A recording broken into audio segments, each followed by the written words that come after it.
Oh, Jen, I love to read, as you're probably well aware. When we were kids, we used to write on little napkins or on MSN chat back and forth with each other. One of our stories is quite famous, I would say. It's this little tale called Shapeshifters. And I'm gonna read an excerpt here for you. Kiko was more stronger now. She ran up to Jake. Jake! Jake was surprised. There's a diamond that I need. It's my ticket out of this God-forsaken land. Kiko spat out, but suddenly Jake transformed in front of her into the woman. She laughed and flicked her hair over her shoulder. Just some context here, just so you can really see this scene we're describing. Kiko's a wolf, a human hybrid monster, whatever the fuck. Jake is also the same, and the woman is like this witch, kind of. Just so you know. Because this is gold. Kiko's ears went back, and Kiko stepped back. The only reason you're alive, 'cause you haven't told anyone where the freaking diamond is. She laughed. I know, but that hasn't stopped you before. Kiko growled. Her growl was getting high-pitched. So, how you and Jake doing? She said, suddenly in a tree, filing her nails. Kiko growled and turned around. No. Kiko, no need to get mad. And no is spelt like I know you. She said, planting her hand on her shoulder. Kiko turned around quick and bit the woman's hand, who's in the tree. Leave me the freak alone. But in a second, her hand healed right in front of her eyes. You see, Kiko, I will not be so easy to kill this time. And dismembered into the murky forest. Yeah. The next line is, Kiko didn't care. She looked into the sky. The wind spoke to her. Kiko, to defeat this woman and this curse, you need to find that diamond. So good. So yeah, I love literature. I went to school for the most prestigious degree, an English degree. So yeah, I'm really just rolling in money. But there's a couple of books that we talked about during my whole time as an English major. And I just want to go back to one of those books because it was very important as far as history goes. So, the history of Western literature doesn't have a lot of artifacts that really have lasted throughout time, particularly the burning of the library in Alexandria, I believe that's where it was. That lost a ton of literature and a lot of history, but one of the most haunting pieces of literature which have survived the test of time was an original manuscript of Donatien Alphonse Français, the Marquis de Sade, Les 120 Journeys which is my horrible French, but essentially it translates to 100 Days of Sodom. And that's what we're going to be talking about today.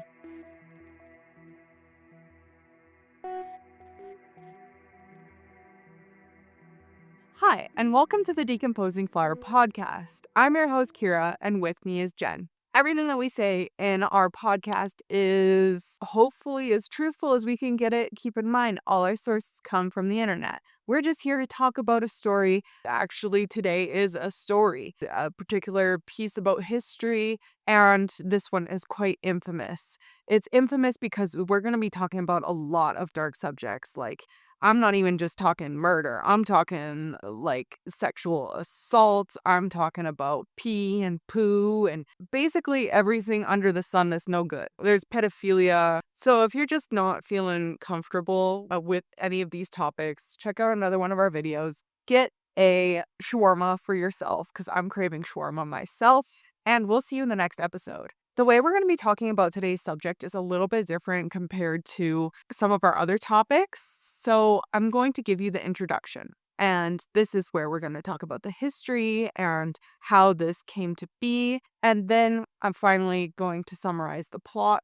I'm not covering this in great detail, so I don't want to be exploitive about some of the content in here, but I will be talking about some of the darker subjects still. And then finally, I am going to talk about the theme and the conclusion of what we can get out of the 100 Days of Sodom. So let's begin. This piece was written in 1785 while the author was held within the Bastille. Now, if you know anything about the history of the Bastille and this particular time in France, it was very tumultuous and he would not stay in prison for too long. The manuscript itself was altogether a very complicated piece of literature, and it's been described as madness on a piece of paper. It is a continuous single line of scroll of a bunch of parchment glued together. Essentially, it's just one long document, which measures roughly 12 meters in length and only 5 inches in width.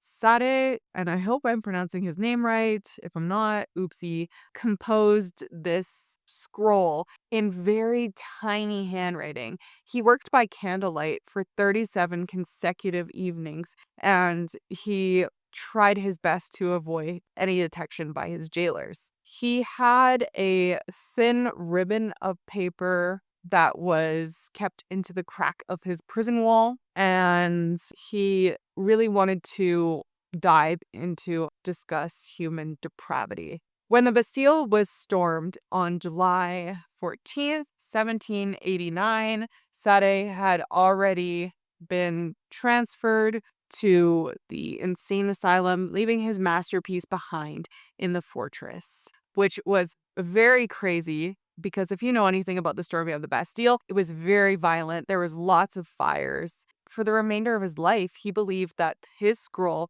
had been consumed by the flames of the revolution, a loss that he wept over. It was incredibly sad for him to lose this manuscript. But, however, early in the 20th century, there was a discovery where the manuscript was found and it was brought to our attention, particularly by creating a film. It was described as the most disturbing piece of media out there, especially at the time.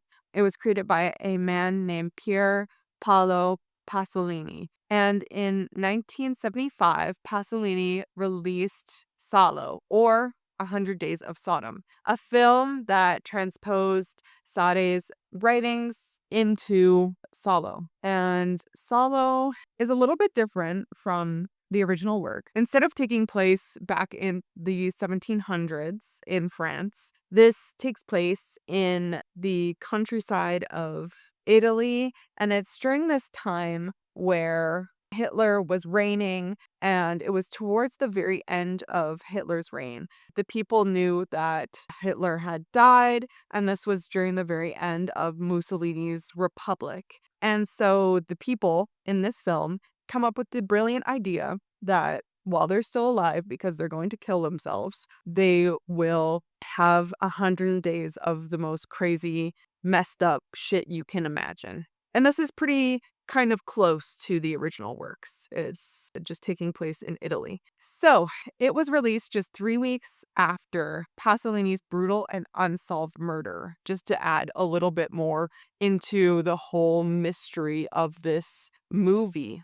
The film transformed Sade's practically unreadable writing into a tale of sadism, consumerism, and the most disgusting things you could do to the human body. I'm going to try my best to talk about both of them at the same time, but just keep in mind I will be talking about the differences between the two. So to understand the 100 Days of Sodom, one must first examine the life of its creator and the world that shaped him. So the Marquis de Sade was born in 1740 into a noble family, and he had immense legal and social privilege under the French regime at the time. His early life was characterized by being very spoiled, and he was said to have a rebellious side. His servants catered his every whim, and his uncle reportedly introduced him into debauchery at a very young age.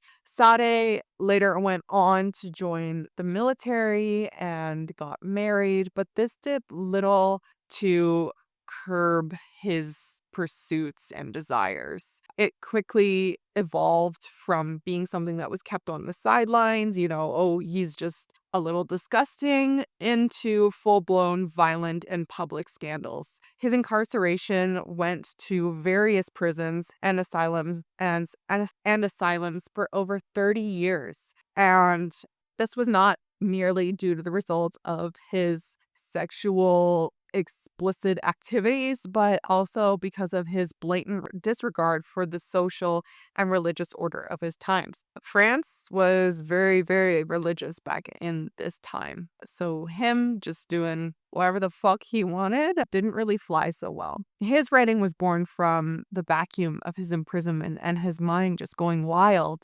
especially during his isolation in the Bastille. He wanted to talk about the freeing almost of a human spirit and freeing himself from the chains of society because the state had incarcerated him. A lot of what he did, apparently, he had a lot of royal warrants that just kept him in detention without trial. The 120 Days of Sodom was his attempt to talk about his fantasies and use the tools of enlightenment as reason to attack the foundations of their society and morality. In the late 18th century, France was a society defined by inequality, massive inequality, between particularly the nobility and the third estate. I could get into a whole history lesson here, but I shan't. Just know that there was a reason why people were putting the nobilities into guillotines at the time. But there was a whole bunch of other people that were being put into guillotines that shouldn't have been there, but whatever. But while this was all happening, there was this big movement called the Enlightenment. There were big thinkers like Jean Gas Rousseau, oh my gosh, that's a hard word for me to say, which were advocating for the innate goodness of a man and being there for another person, and together we will rise up. The aristocracy was seen as a parasite on this world. Sade's work served as a grotesque mirror to this class, exposing the hidden violence that was caused because of their privilege. It was first published in 1904 for its scientific interest for sexologists, but later on it went on to become a national treasure and protected by the French government around 2014 to 2017. It was after a whole bunch of people had stolen it and smuggled it. It ended up being in Switzerland at one point, and between a legal battle between various collectors and the Noailles family, there was a whole bunch of turmoil with this manuscript, but eventually the French government purchased it for 4.6 million pounds in around 2017. So it was a big deal. So that is the original publication of Sade's work. Now, Pier Pasolini, his Salo, which was a direct take on this, was immediately thrust into the limelight because Pasolini himself was a very interesting figure, particularly in Italy at the time. He was a gay man, a Marxist, and a poet who explicitly viewed the post-war economic miracle as a tragedy. So he's very controversial, particularly in the 1970s when everything was going down. Being a gay man and all these other things was like, holy crap, what's going on here? Italy was embroiled in the years of intense political violence, and there was a bunch of bombings and assassinations. It was a country still fighting a war inside its borders. Pasolini observed that Italy had undergone a rapid transformation from an agricultural peasant-based society to a quickly industrialized neo-capitalist one. He termed this as cultural genocide, arguing that there was a new era of fascism and it was consumerism. It was far more effective at destroying the human soul than Mussolini's traditional fascism. So that's huge words to say, especially for the time. He had very radical ideas, especially in involving this historical fascism. So the consumer society of the 1970s in Italy had this kind of leveling effect of the television, and basically everyone lived and breathed under this one kind of ideal of bodies and desires and commodities, rather than being a place of the arts and everything that you think of when you think of Italy. It was transforming more into this kind of Americanism culture. And so Salo was Pasolini's final and desperate attempt to hold up a mirror to show the people just depravity of what this was doing. So both the book and the film have a very rigid descent into darkness, I'm going to describe. It shows the enlightened mind, and it also shows the experience of the victims at the same time. So I just want you to keep in mind as we go into it. Sade's novel is about a 4-month retreat from November to February in the middle of winter in the inaccessible castle of Silling in the Black Forest. There's 4 primary characters: Duke de Blanc, which is the aristocracy, the Bishop of X, which represents the church. There's the President de Creval, which represents the judiciary system, and the Blanquer Derset, which is the finance.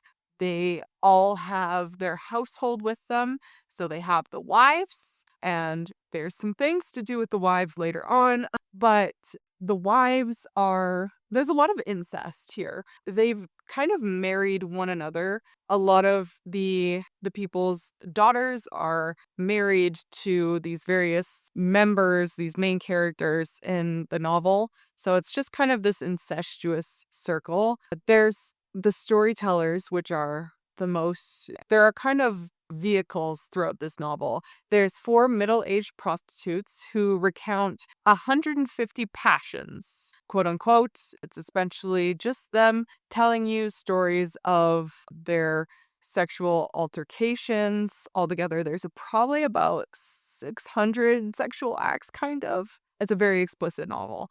Then we have what's called the fuckers and the studs. So it's 8 men chosen for their physical attributes. Let me just say, they're pretty well endowed. And then there's the victims. There's 20 adolescents, 9 boys, 9 girls, and 2 spares, selected for their beauty and innocence and their age. Each of these months is dedicated to a different thing. The month of November is dedicated to simple passions, December to complex passions, January to criminal passions, and February, finally, we have the climax of murderous passions. There's a progression of just getting more and more and more depraved.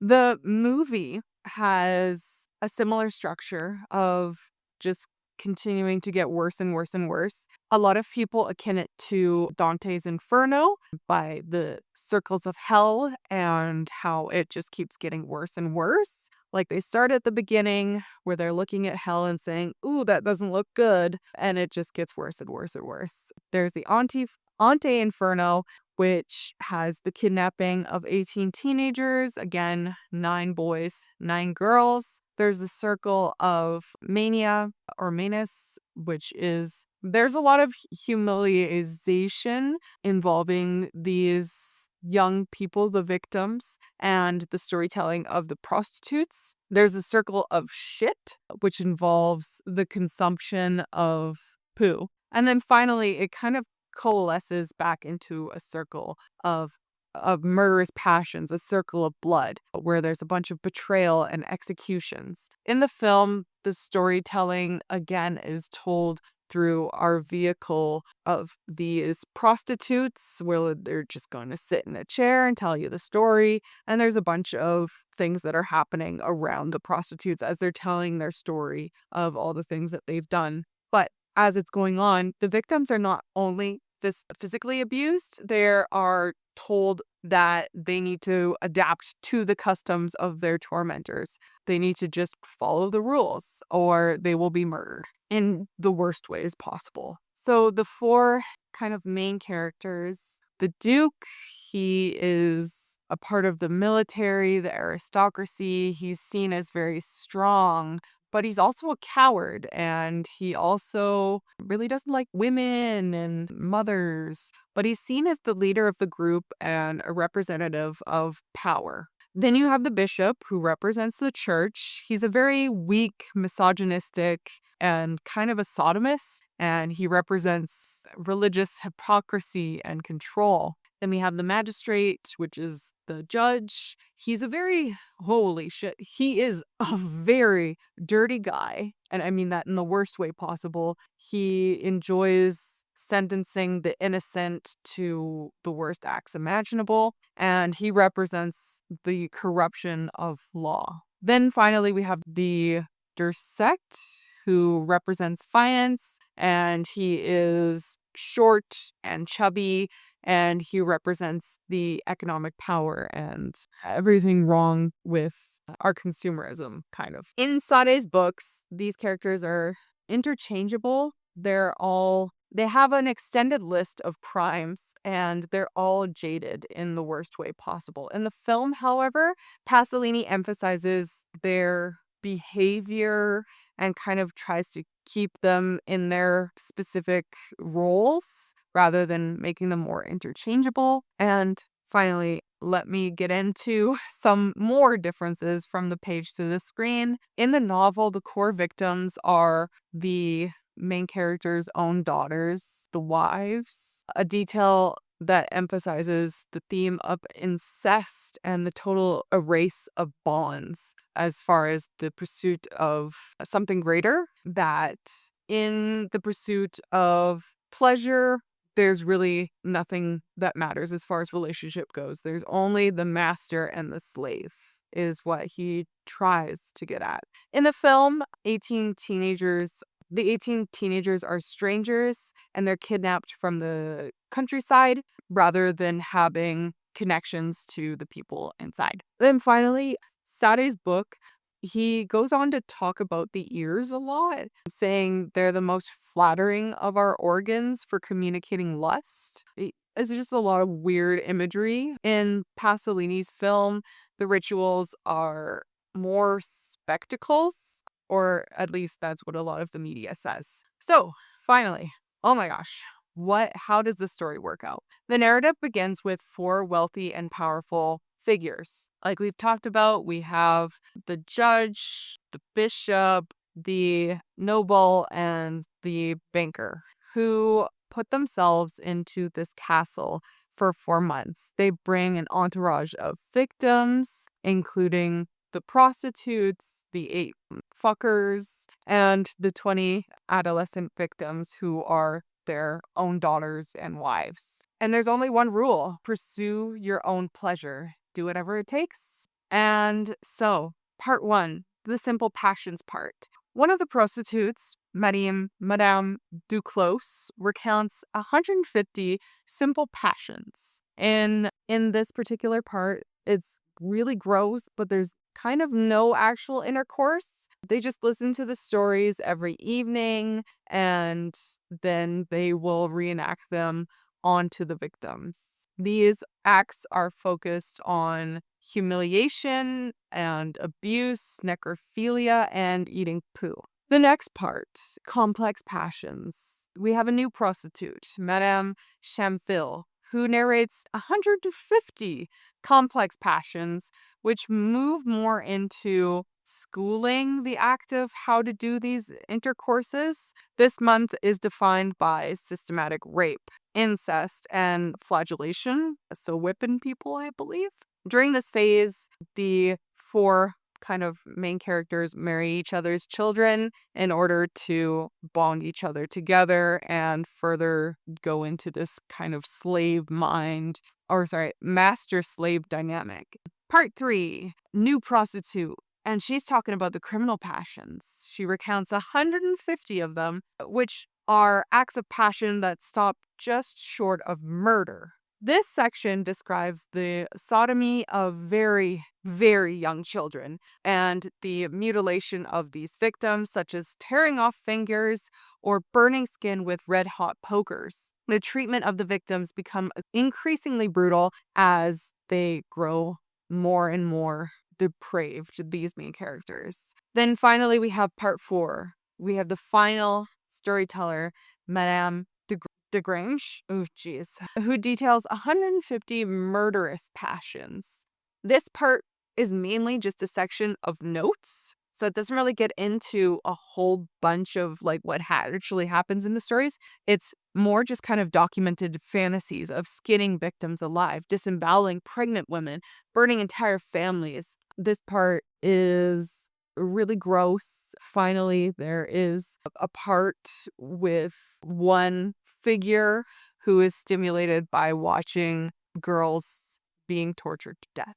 The novel concludes with a tally of the dead and the survivors. Sade records that 30 victims were murdered during these orgies or executed on a scheduled basis starting on March 1st. Only 16 individuals, the 4 libertines, the 4 storytellers, the 4 fuckers, 3 cocks, and 1 survivor named Julie returned back to Paris. The book's ending with a mathematical tally of the dead and the survivors kind of reflects Sade's mind, talking about how there's still order within all this chaos, and it's the final testament of the whole novel, saying that there can still be order in all this chaos. Pasolini's ending, however, is pretty ambiguous and very chilling. It concludes with not a mass grave, but 2 young guards dancing to a waltz and talking about their girlfriends. This suggests that the horrific events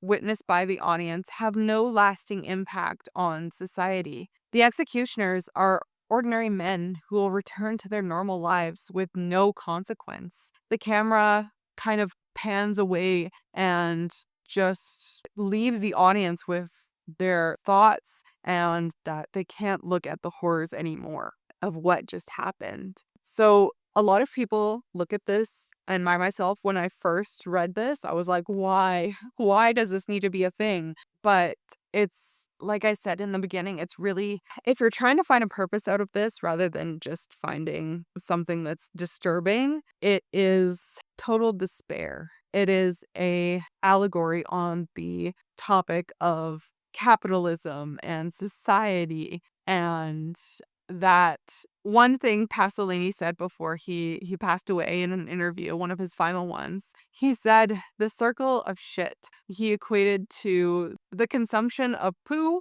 with the consumption of consumerism, that these products are just something that's going to manipulate society into making them into slaves. The victims, he says in Salo, are not just murdered, they're consumed by a system who just views their death as a product. Funny enough to talk about more about this whole chocolate incident. During the production of Salo in spring 1975, there is a part of when they're filming, the atmosphere on set was often lighthearted. Pasolini hated to see rushes and being rushed in the whole production, and he had a artistic side of things, he was described as. So during the scenes with poo, they made a product created of Swiss chocolate, broken biscuits, condensed milk, and marmalade in order to simulate poo. And one person tried this on a sandwich only to spit it out to be like, oh, I just ate shit. So just kind of fun when it was on set. Pasolini used a lot of young victims, people who were new to the acting scene, and the studs, because there's full nudity in this movie. The studs were equipped with enormous false penises, and it helped the crew cope with what they were filming. The legacy of Salo is inseparable from the brutal murder of Pasolini on November 2nd of 1975.